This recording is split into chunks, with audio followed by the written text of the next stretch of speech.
Bonsoir, chers camarades, citoyens du monde, citoyens d'ici et citoyens d'ailleurs, peuple de Côte d'Ivoire, peuple d'Afrique.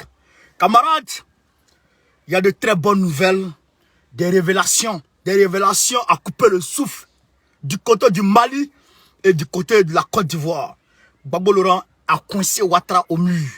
Gbagbo Laurent, c'est-à-dire qu'il a étranglé Draman jusqu'à ce qu'aujourd'hui, c'est-à-dire que tous les gars de Draman sont en train de tomber. Hey! Frère, quand on vous dit croyez, la victoire est à portée de main. Je vous le jure, 2022, on est dedans là. Ça s'est passé. C'est moi qui vous parle.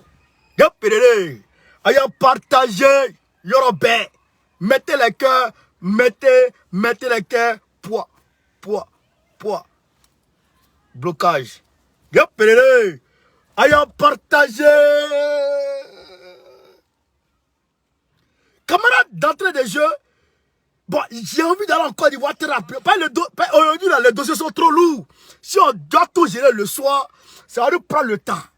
Ça va nous prendre trop de temps. On doit discuter le soir. Vous et moi, on doit discuter. C'est ça la nouvelle stratégie. Ben, on fait une petite moitié la journée, puis le soir, on fait un peu, et puis on discute. Vous et moi, on discute. Et que vous faites le commentaire, et puis il répond.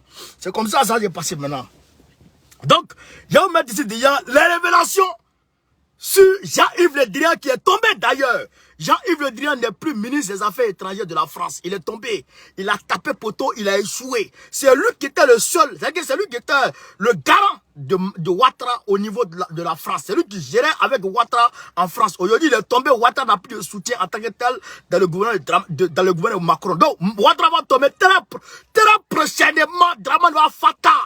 Et aujourd'hui, l'Union européenne, je n'ai pas dit la France, l'Union européenne est chez Gbagbo en Côte d'Ivoire. Aujourd'hui, je suis en train de vous parler. L'Union européenne est allée voir le PPACI où je vous parle. Ils ne vont plus voir le gouvernement dramanien, ils vont voir le PPACI, le parti de Gbagbo. Ouattara ne compte plus. Ouattara est devenu comme une feuille morte. Il ne pèse plus rien du tout. Il est fini. Il est fini. Mettez les cœurs. On va écouter ici très rapidement les révélations du côté de la Russie. Entre Ablaye Diop et puis Cheikh Lavrov avant de descendre de l'autre côté. Attends, je vais inviter mes gars d'abord. Attends. Bon, vous aussi invitez mes gars, ceux qui sont dans le groupe WhatsApp, mettez dedans ceux qui sont dans le groupe Telegram. Je sais qu'il y a certaines personnes ici qui sont déjà dans nos groupes Telegram. Mettez dedans pour que les autres arrivent. Donc, on va commencer déjà très rapidement ici. Pays qui sont traditionnellement influencés par Écoutez ici. Dans ces circonstances-là, y a-t-il un risque qu'une confrontation entre le Mali et la Russie devient plus importante? Est-ce que Moscou a l'intention de se mettre d'accord avec Paris sur la coopération dans ces pays? Je peux répondre à ça. Madame, vous savez, l'annonce de cette tentative de coup d'État n'est pas surprenante. Vous savez que depuis quelques mois, il y a des tentatives de déstabilisation de l'État malien sous diverses formes. D'abord, on a voulu utiliser les organisations régionales, comme je l'ai indiqué en janvier, quand l'État malien a été sanctionné par un embargo économique et commercial. Beaucoup avaient à l'esprit de faire tomber le gouvernement. D'accord. Parce que l'analyse... Donc, Jean-Yves Le Drian attends. Jean-Yves Le Drian et puis Draman ont tenté par tous les moyens pour faire fata le Mali. Mais le gouvernement malien n'a pas pu.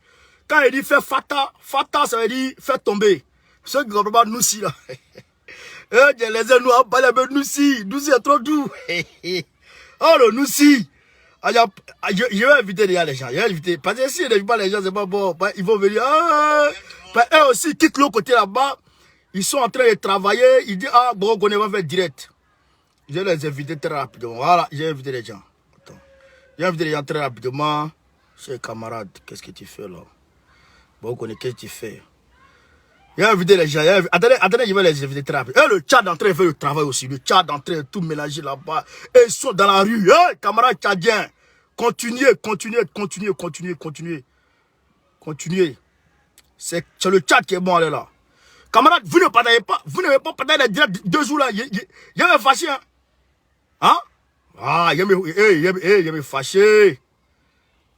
Il y a me fâché même. J'ai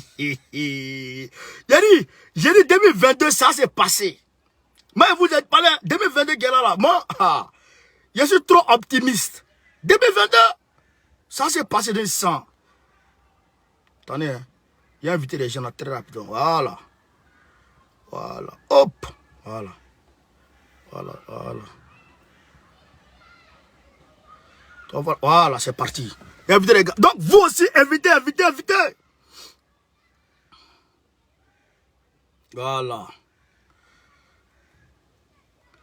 On vient ici maintenant. On vient ici maintenant très rapidement. On va vous mettre la vidéo. Et on va écouter les révélations. Ablaye Diop donc a vite parlé. Ça ne s'est pas réalisé. Voilà. Après ça, je crois qu'il y a eu plusieurs tentatives. D'inventer des charniers dans certaines localités du Mali. Voilà. On a essayé d'aller mettre en difficulté le Mali avec certains voisins comme la Mauritanie, qui a refusé de fermer ses frontières. Donc, c'est que quand je disais que les Français sont allés prendre des cartes d'identité pour venir déposer sur des gens qui sont calcinés, des cartes d'identité mauritaniens pour venir déposer sur des gens qui sont calcinés, et puis appeler les Mauritaniens avec qui ils viennent voir là. Donc, c'était la vérité. Donc, en réalité, c'était un complot de la France. Vous comprenez, non? En réalité, c'était un complot de la France. Et pour mettre le Mali en difficulté avec la Mauritanie, ferme sa frontière. Est-ce que vous comprenez ça? Tout ça, c'est la France. Ça sort comme ça sort dans les révélations. Fermer ses frontières en disant que les militaires maliens, avec l'aide de certains partenaires, ont tué des gens. Ça devient dans un environnement où chaque jour, il y a des tentatives pour nous mettre en difficulté parce que le seul problème que nous avons, c'est que les Maliens ont décidé de prendre leur destin en main. Ils ont décidé de gérer leur pays conformément à leur vision. Et bon, je crois que certains partenaires n'ont pas encore réalisé que les choses ont changé. Voilà. Donc, il y a plusieurs tentatives pour changer le régime, parce que tout ce qui est en cours maintenant, je crois que c'est pour pouvoir arriver à changer le régime, soit sur le plan institutionnel, soit par d'autres manœuvres, malheureusement par des pays ou des entités qui eux-mêmes prétendent défendre la démocratie. Je crois que ce qui s'est passé, vous avez écouté le communiqué du gouvernement. Quelques heures après, il y a une poignée d'officiers et de sous-officiers qui ont été arrêtés. Une enquête a été ouverte, des auditions sont en cours et les éléments tendent à faire comprendre qu'il y a une puissance étrangère qui a soutenu cette opération. Donc, les gens qui sont stylés, les 7 personnes dont on a cité le nom là, et ils sont en train de parler. Ils sont en train de dire que les gens là sont dedans. La France est dedans. Est-ce que vous comprenez ça? Oh, la France. Mais on vous a attrapé. On vous a attrapé comme ça. Les résultats de cela, mais nous ne sommes pas du tout surpris par rapport à cela. Parce que je suis certain que ce soit ce coup-ci ou d'autres, il y a plusieurs formes de déstabilisation qui sont en cours. Mais pour nous, le plus important, c'est le soutien du peuple malien. Voilà. Malgré les sanctions, les Maliens restent unis. C'est pas malien. Les Maliens restent calmes. C'est pas malien seulement, ah oui, c'est l'Afrique. C'est l'Afrique qui soutient le Mali. Il faut bien parler les choses. Il faut bien placer les mots à leur place. C'est l'Afrique qui soutient le Mali. Parce que ce combat, c'est un combat africain. Voilà. Ablaye. Bon, peut-être que ça t'a échappé, mais Ablaye, il faut comprendre ça. C'est l'Afrique qui est derrière vous. Parce que quand tu dis le Mali, il y a un problème. Quand tu dis le Mali seul, tu es en train de donner raison à Jean-Yves Le Drian qui dit que le Mali est isolé du reste des pays africains. Il faut dire l'Afrique. Le président fantoche de la Côte d'Ivoire, ce n'est plus fantoche, il est devenu fantôme. Parce que depuis samedi passé, il est en France. Ça fait maintenant une semaine, il est en France. On ne sait pas ce qui se passe. L'Union européenne, aujourd'hui en Côte d'Ivoire, l'Union européenne n'est pas partie voir Ouattara, l'Union européenne est partie voir Gbagbo. Est-ce que vous comprenez ça, les gars? Est-ce que vous comprenez de quoi il s'agit? Après, il y a venu vous parler de ça. Il y a partagé. Et les Maliens partagent aujourd'hui la vision des autorités, qui est celle de l'autonomie de notre pays, celle de la souveraineté de notre pays et celle de notre capacité à pouvoir défendre notre intégrité territoriale. C'est clair. Le Mali reste ouvert à tous les partenaires qui respectent ces principes. Nous ne sommes pas fermés aux différents partenariats. Voilà. Voilà, alors écoutons maintenant les papos. Je suis tout à fait d'accord avec ce qu'a dit mon collègue. Lavrov va casser les papos maintenant. La question a été formulée en lien avec les relations entre la Russie, le Mali et la France. Et je voudrais ajouter ce qui suit. Écoutez. Nous comprenons bien. Qu'est-ce que tu fous là? Oh, arrête ton maudit là, qu'est-ce qu'il y a? Nous comprenons bien, mais nous ne sympathisons pas avec les tentatives de la France et d'autres pays de l'Union européenne de prétendre un rôle dominant dans telle ou telle région du monde, y compris l'Europe d'ailleurs, parce que quand la Russie avait développé de bonnes relations, elle continue de le faire avec la Serbie, la Bosnie-Herzégovine et d'autres pays des Balkans occidentaux. Déjà à l'époque, l'ancien représentant de l'Union européenne pour la politique extérieure, Federica Mogherini, avait dit de façon assez impérative que l'Union européenne est préoccupée par l'influence de la Russie parce que les Balkans de l'Ouest, c'est le territoire de l'Europe.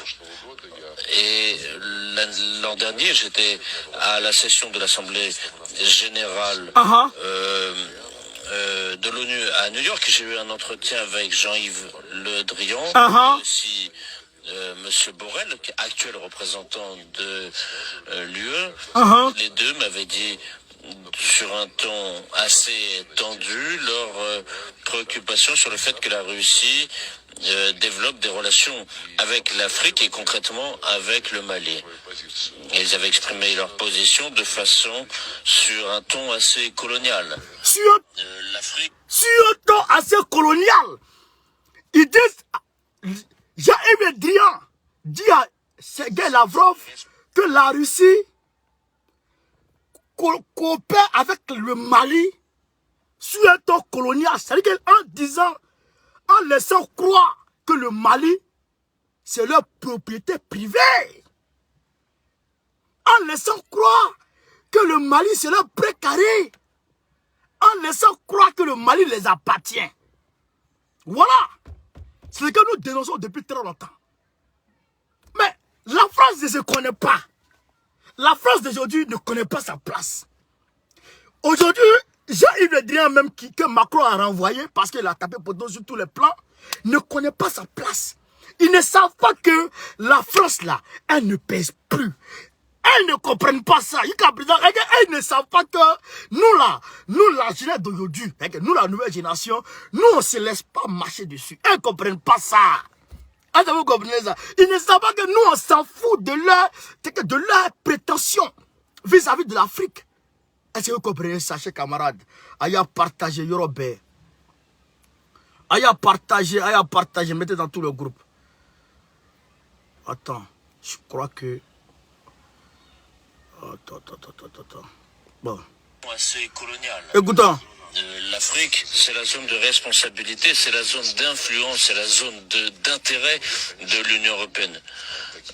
Et évidemment, je ne peux pas accepter de tels arguments. C'est du colonialisme à l'état pur, du néocolonialisme. Ce sont ces vieilles habitudes qui ont mené l'Afrique. Camarade, excusez-moi, il y a quelqu'un qui m'appelle là. Excusez-moi.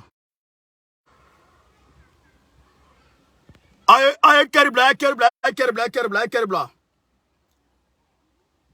Vieilles habitudes qui ont mené l'Afrique à l'état pénible dans lequel elle était à cette époque-là. Et ces échos du colonialisme passé se font entendre aussi sous la forme des frontières qui ont été dessinées entre les pays africains sans aucun facteur explicatif, si ce n'est des partages coloniaux. Et ce sont des problèmes que ressentent nos amis africains actuels. Donc j'ai rejeté ces réclamations, j'ai rappelé notre partenariat avec l'Union européenne et j'ai dit que eux-mêmes, quand ils parle par exemple de territoires qui sont autour de la Russie. Et c'est à eux. Ils disent eux-mêmes que ces territoires appartiennent à l'UE et ils écrivent des stratégies, par exemple la stratégie arctique, la stratégie sur l'Asie centrale, et ensuite ils commencent à imposer ces stratégies, à proposer ces stratégies aux pays concernés. Je ne sais pas à quel point les pays de l'Union européenne ont pratiqué l'ingérence en Ukraine durant toutes ces années.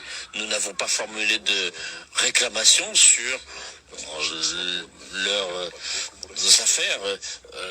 C'est bon, tu as tout dit, tu as tout dit. Donc, ce que Lavrov dit, lui, il a croisé Jean-Yves Le Drian, le chargé des affaires étrangères de l'Union européenne. Ils lui ont fait croire sur un ton de colonialiste que l'Afrique, le Mali les appartient. Le Mali, c'est leur territoire. Le Mali, c'est leur précaré. Le Mali, c'est leur territoire. Le Mali, c'est eux qui gèrent le Mali. C'est eux qui gèrent l'Afrique. L'Afrique francophile, l'Afrique francophone, les pays, les anciennes colonies de la France en Afrique, là, ces pays-là sont toujours sous leur propriété. Ah, c'est ça. Jean-Yves Le Drian a fait comprendre à Sergueï Lavrov. Et c'est ça, Sergueï Lavrov est venu casser le papo aujourd'hui. Donc, nous disons à Jean-Yves Le Drian, d'ailleurs, qui Macron a chassé, et Macron, peut-être qu'il a eu raison ou pas, je ne sais pas, peut-être qu'il va nous envoyer d'autres personnes pour changer un peu l'image de Jean-Yves Le Drian, mais peut-être avec la même stratégie. C'est une femme, mais elle, là, on va taper sur son doigt, briser son doigt, pour qu'elle comprenne qu'en réalité, on s'en fout de la tête de Jean-Yves Le Drian, mais c'est le système que Jean-Yves Le Drian soutient qui nous emmerde. Et que c'est ce système-là, nous veut. C'est que c'est avec ce système, nous voulons en découdre. C'est ça qui est la réalité. Donc, aujourd'hui, Jean-Yves Le Drian, il est tombé. Et donc, nous disons et nous réaffirmons. Nous disons et nous réaffirmons. N'en déplace à qui que ce soit. N'en déplace à qui que ce soit. Nous n'allons pas accepter que des gens nous marchent dessus. C'est fini. Ce que vous avez fait, ce que vous avez fait au temps colonial, ça reste dans le temps colonial. Ce que vous avez fait dans le temps de l'esclavagiste, ça reste dans le temps de l'esclavagisme. Aujourd'hui, 2022, ça ne marche plus. Est-ce que vous comprenez ça même? Je ne sais même pas si les gens ne comprennent pas ça. Ça, c'est fini. Les licences, c'est fini. Wallah, le bilan, c'est fini. Est-ce que vous comprenez ça? C'est que Abdoulaye Diop dit à Assimi Goïta et tout le monde que nous là, on est avec vous jusqu'à la gare. C'est ça qui est la réalité. Et d'ailleurs, il y a des Anglais qui vont venir au Mali. Le Mali va produire le blé pour faire le pain là. Le Mali va produire ça au Mali. Les Maliens vont produire du blé. Le Mali va commencer les chemins de fer. Les Maliens vont commencer à bosser. Et demande aux Ivoiriens, bon, comme nous les Ivoiriens, même ça va péter tout de suite là, très prochainement, ça va péter en Côte d'Ivoire. Draman va dormir. Très prochainement, Babo a tout verrouillé sur lui. Yoro man, Yoro Tchana Draman Boro, il se charge. Aba il est ici là-bas. On ne sait même pas dans quel sens il se trouve. Il dort ici, demain ça va dormir là-bas. On dit, mais tu vas où? Ah oui. Babo a tout verrouillé sur toi. Qu'est-ce qu'il y a? Regardez l'Union européenne. L'Union européenne en Côte d'Ivoire. Regardez l'Union européenne en Côte d'Ivoire, chez camarades pays d'Afrique, pays de Côte d'Ivoire. Et je serai obligé de limiter là parce que le travail m'appelle. Parce que le travail m'appelle très rapidement, je serai obligé de limiter là. Voilà. L'Union européenne en Côte d'Ivoire, chez camarades pays de Côte d'Ivoire. Ayant fleur, allez les baigner. Allez les baigner. Faut pas m'emmerder ça. Oh. Faut m'emmerder, ah oui. Ton affaire est trop compliquée. Qu'est-ce qu'il y a?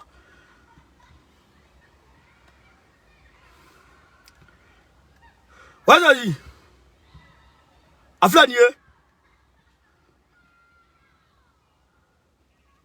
Aflanier. Le PPACI reçoit l'Union européenne. Une délégation de l'Union européenne. Aflanier. Les voici. Les Européens, les voici. Les voici. Les voici.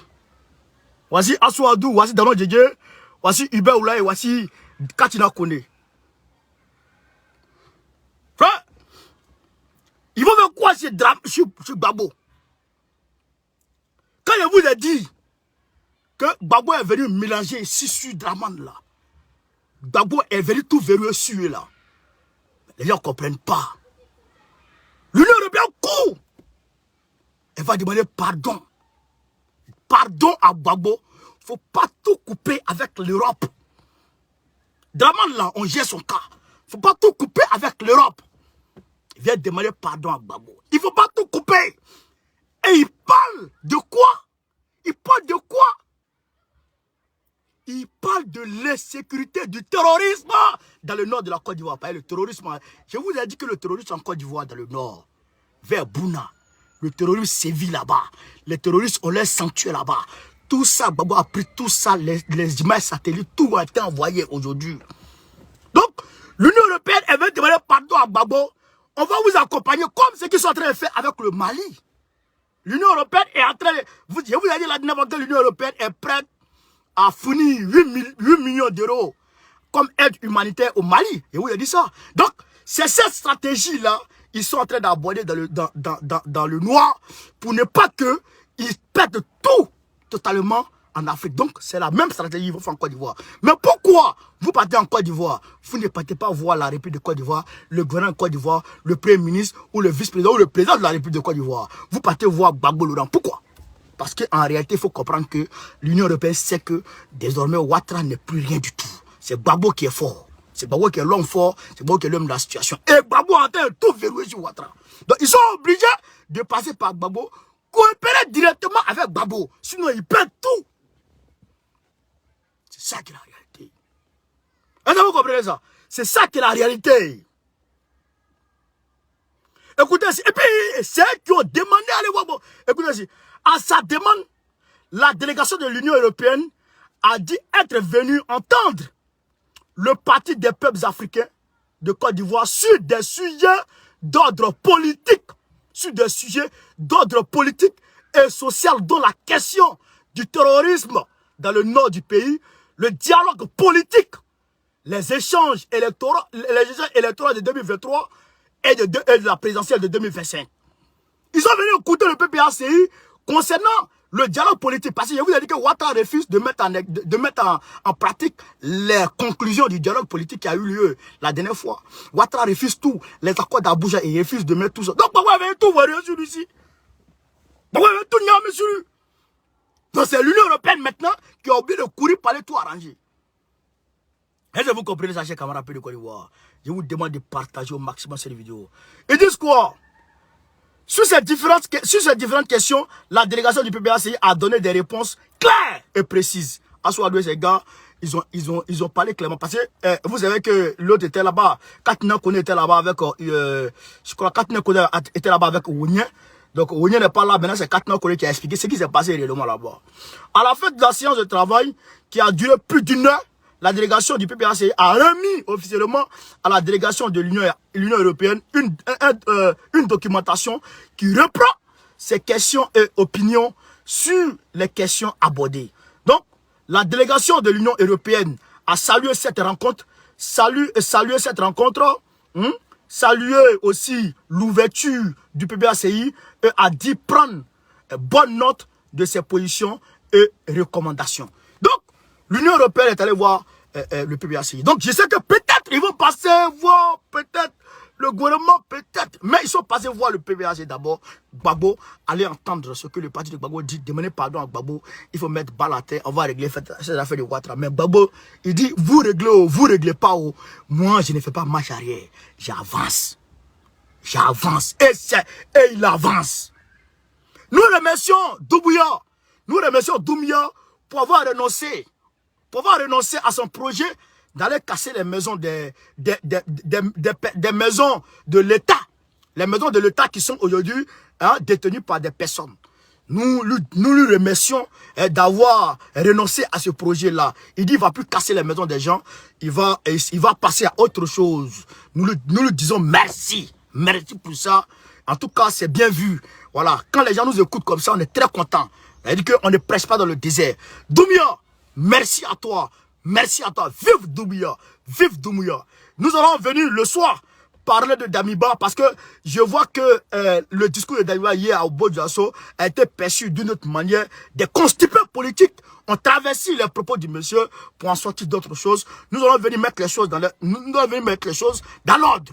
Nous allons venir placer les mots à leur place pour que les uns et les autres puissent comprendre de quoi il s'agit. Donc ce soir, Inch'Allah, 22h30, camarades de Côte d'Ivoire, peuple d'Afrique, ça va se passer. Je vous dis merci. Je vous dis merci et vous demande toujours de partager, continuez à partager.